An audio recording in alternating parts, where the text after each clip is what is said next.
우리나라 전역에는 금맥이 있다고 해도 과언이 아닐 정도로 굉장히 금이 많은 지형입니다. 바가지에다 모래를 담아서 이렇게 펜질을 하다 보면은 금조각들이 몇 개 발견되는데 운이 좋으면은 금방 몇 냥의 이익을 거둘 수 있고, 그런 아무것도 없을 것 같은 태광에서 열심히 캐다가 드디어 금 대박이 나옵니다.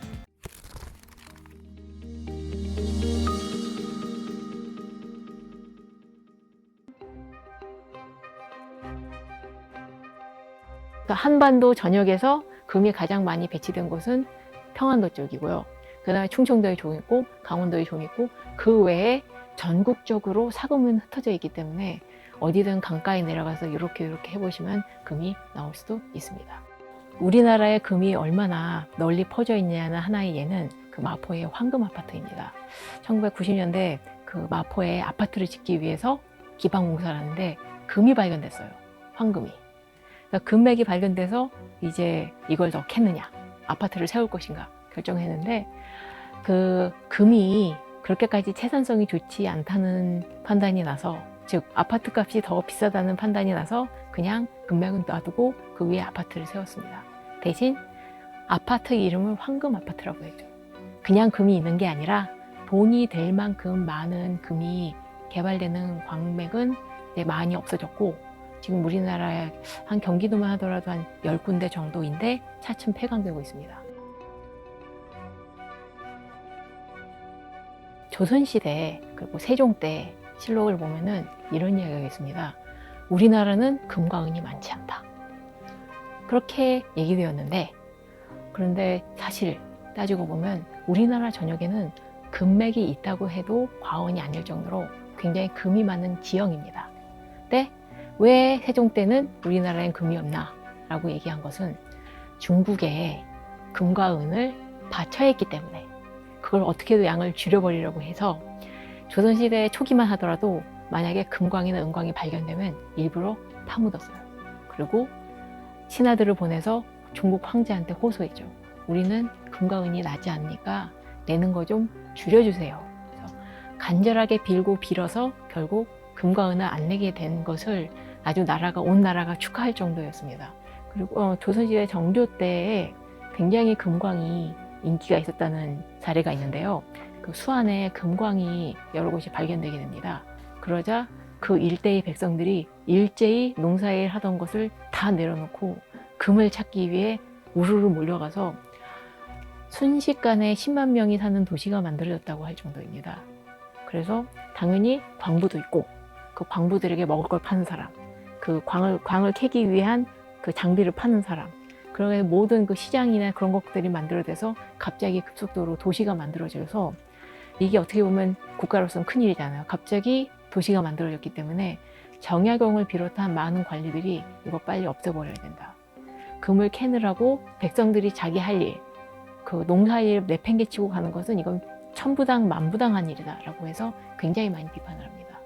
국가가 원하는 것은 백성들이 열심히 한자리에서 농사 지으면서 평온하게 사는 거지, 금 대박을 누리면서 광산으로 달려가는 일은 아니었거든요. 당시 백성들이 굉장히 가난하고 힘들었기 때문에 금광에 도전할 수밖에 없었다라는 증거가 박주현의 열알기에 나와 있습니다.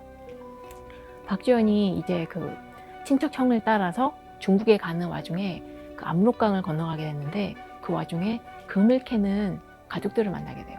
근데 너무나도 가난하고 가지고 있는 재산이란 게 그 바가지 몇 개밖에 없어요. 이 바가지를 어떻게 하냐면 바가지에다 모래를 담아서 이렇게 펜질을 하다 보면은 금조각들이 몇 개 발견되는데, 운이 좋으면은 금방 몇 냥의 이익을 거둘 수 있고, 없으면은 그냥 굶고. 근데 그 사람들이 너무너무 가난해 보이는 거예요. 그래서 박지원이 그 사람들과 함께 얘기해 보다가 인정을 해요. 농사를 짓는 것보다 금을 캐는 것이 이익이 더 되겠다. 그러니까 조선 후기로 갈수록 백성들의 삶이 너무 어려워지니까 금광에 달려갈 수밖에 없는 거예요. 광산 용어들 중에 아직도 남아있는 것들이 있어요. 토지를 돌아다니면서 여기에 광물이 있겠다라고 찾는 사람들이 있어요. 구멍 같은 걸. 그래서 이 구멍에 그 금과 은이 있을 것이다 라고 하면서, 그러면 이거는 내 거, 그렇게 돼서 이 사람들을 혈주라고 해요. 그러니까 이 광맥을 처음 캐는 이 있을 만한 곳을 찍은 사람, 그러면은 이 사람이 어떻게 하면은 이제 홍보를 해요. 여기 보면 분명히 은이 나올 거다, 금이 나올 거다. 그렇게 되면은 누구를 구하냐? 바로 물주를 구해요. 물주가 바로 여기서 나온 사람인데 바로 이 캐는데 필요한 돈을 내는 사람들. 요즘도 지금 물주 잡아야지라는 말 표현 쓰잖아요. 여기서 온 거예요.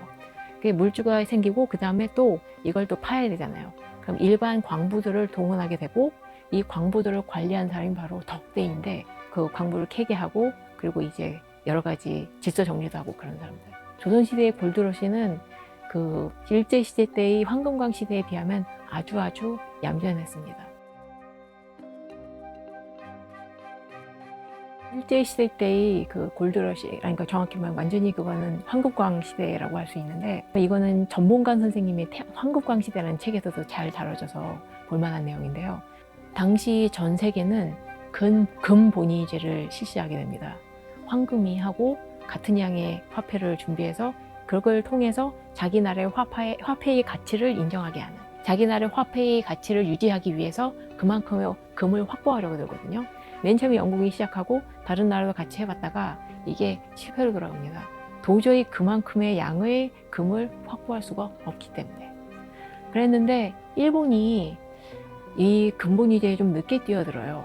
근데 어쨌거나 일본은 자기 나라의 국가의 힘을 늘리기 위해서 자기 나라 화폐만큼의 금을 확보하려고 했고, 그 금을 확보하기 위해서 산금 정책을 장려합니다. 금을 찾아내라, 금을 생산해내라, 금을 캐내라.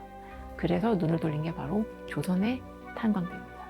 1919년 하면 우리 사람들이 보통 생각하는 거 3.1운동 했던 때 전국의 한국 사람들이 하얀 옷을 입고 태국기름도 대한독립 만세 외쳤을 것 같지만 그 와중에도 어떤 사람들은 탄광해서 금 어딨나 금이냐라고 열심히 캐고 있었던 거죠. 근데 그랬던 사람 중에 한 사람이 최창학이라는 사람이 있었습니다.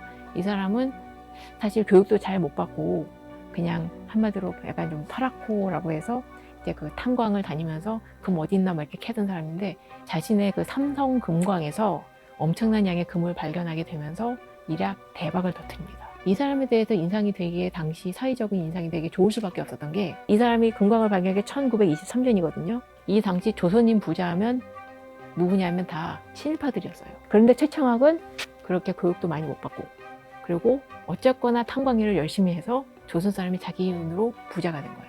그래서 이 사람은 그 당시 가장 화려한 그 집인 죽첨장이라는 서양 저택도 세우고 리무진을 타고 드라이브를 할 정도로 아주 그 사치를 즐겼습니다만 그렇다 하더라도 조선 사람들에게는 잘 대해줬고 일본 사람들보다는 그렇기 때문에 사회적으로 굉장히 인기가 있어서 별명이 황금 귀신, 황금귀 최창학이었습니다.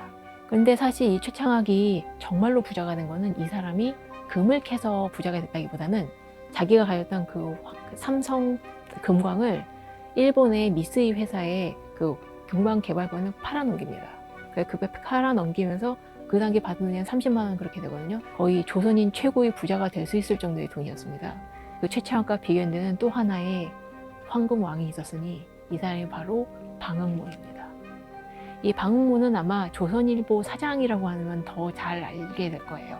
그전에는 동아일보 지구부장도 맡고 그랬었다가 황금에 뛰어들어서 3년간을 파면서 이제 다 망했구나 했던 시절 와중에 여기서 역시 노다지가 발견되면서 이 사람도 일약 스타로 떠오릅니다. 이 사람이 발견된 건 삭주의 교동광산입니다. 황금광산의 개발권을 일본 회사에 팔아넘기면서 막대한 돈을 챙기게 되고 이 막대한 돈으로 그 당시 폐간 위기에 있었던 조선일보를 사들여서 사장으로 취임합니다. 방모는 사회에 기여를 굉장히 많이 했어요.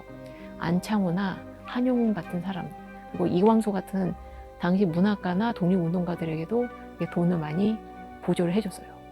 기적적인 대박이 터진 일들이 꽤 많았습니다. 김정숙이라는 사람이었습니다. 그 당시 19살 정도였는데 공중전화의 교환원을 일을 했었거든요. 그 당시에 공중전화 교환원이라면 굉장히 똑똑하고 지식도 있고 있는 그런 엘리트 여성이었는데 결혼을 금광에 미친 사람하고 하게 되면서 인생이 좀 나락으로 빠지게 됩니다.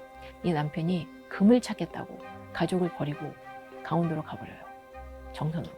그래서 이 김정숙이라는 사람이 남편을 찾으려고 찾아갑니다.